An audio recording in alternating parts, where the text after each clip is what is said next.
evocatio, então eu mostrei para vocês o evocatio na época de paz, agora evocatio na época de guerra. Macróbio, em Saturnália, livro 3, ele diz assim, ó, esse aqui é o ritual, né, o hino que eles falavam lá na época da guerra, né, antes de invadir. Ele dizia assim, ó, seja Deus ou deusa, aqueles cuja proteção está o povo e a cidade de Cartago.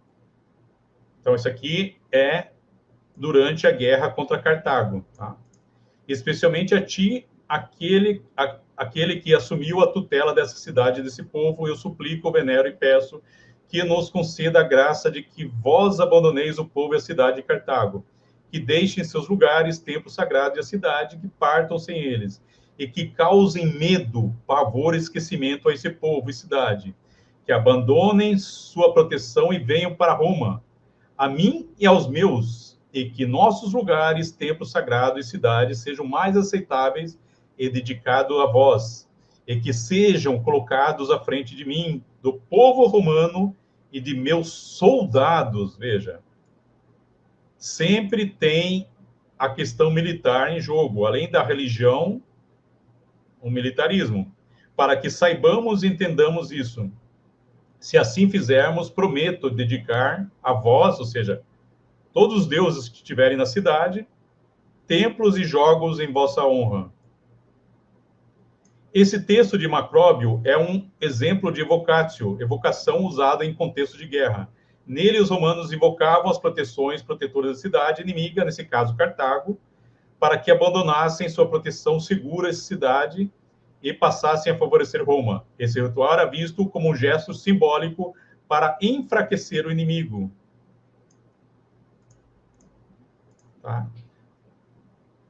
Ou seja, não é nem, na verdade, não é para enfraquecer o inimigo, é, na verdade, para estimular o soldado romano. Então, o soldado romano acreditava que o Deus do inimigo estaria do lado deles.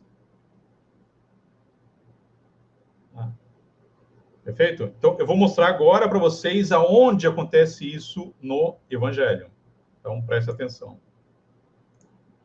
Mateus 24 diz assim, ó, e esse Evangelho do Reino, veja, esse título aqui, Evangelho do Reino, a gente encontra só nos Evangelhos sinóticos.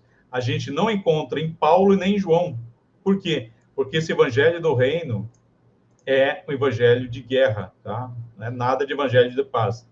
Esse Evangelho do Reino será pregado em todo o mundo, em testemunha das nações, então virá o fim. Quando, pois, virdes a abominação da desolação. Veja, quando é que o Evangelho do Reino vai ser pregado? Tá? Na época da guerra. Quando o Evangelho é pregado, o que acontece? Quando virdes se dá a abominação da desolação, onde que falou o profeta Daniel, está no lugar santo. Quem lê, entenda.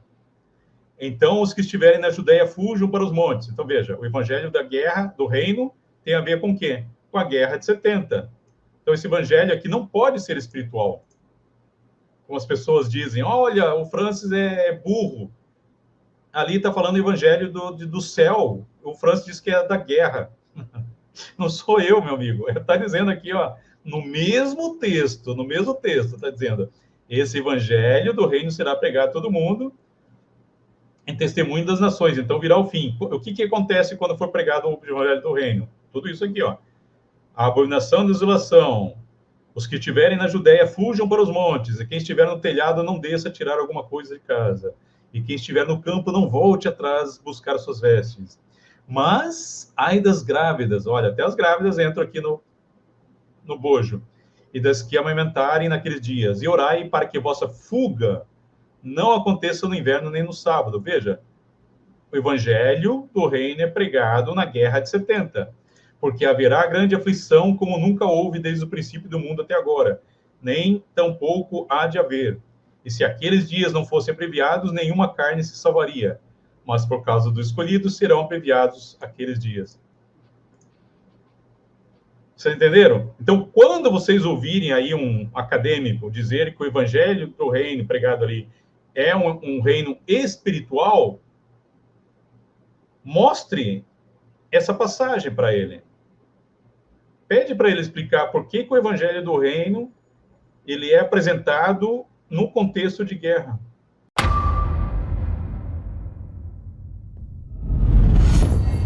Multiversal Flaviana. Sob censura e salvo